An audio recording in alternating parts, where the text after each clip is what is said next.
Go. Hello, we're back! Yan. So, after 30 minutes, natapos na. Pero, sinobrahan ko siya mga 35 minutes lang kasi, alam niyo, hindi tayo pwede mag 1 hour dito sa show. So, kaya yan, let's see kung yung kaninang puti ko, tapos yun ngayon, it's magkaiba na, okay? Let's go. Tingnan natin dito sa mirror. Ayun dito. Yung dati kong puti is super maitim pa yung dito ko. Siyempre, stress nga ako, diba? Tapos, ngayon, look, medyo may pagbabago na siya. Pumuti na ako. Diba? Yan ang sabi sa inyo. That is the real power of an aircon. Air. Okay?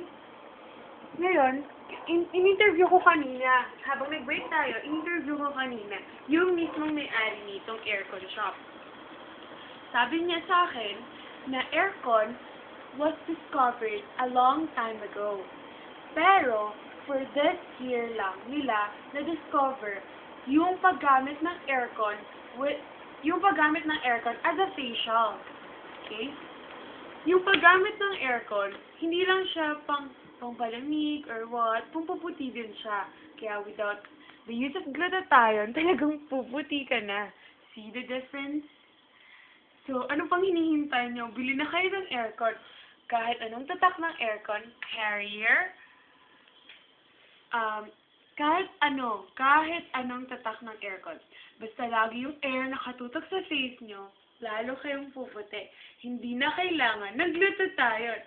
Glutathione is just a pill.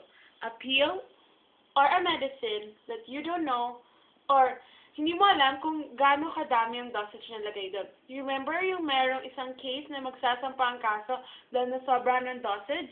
What if may namatay doon? Eh, di pa save na kayo. Pero pag dito sa aircon, hindi ka mamamatay. Pero pwede kang mamatay sa sobrang kababayan ng kuryente. Pero that's not the fact, okay? The fact is, you should use aircon pampaputi. Kasi, sabi nila, eto daw aircon, hindi lang pampaputi, pamparelax pa. Siyempre, kung mainit sa labas, lalo na ngayon sa panahon ngayon, ulan, init, super init talaga. Kaya kailangan mag-rest, mag-relax, and stay fresh.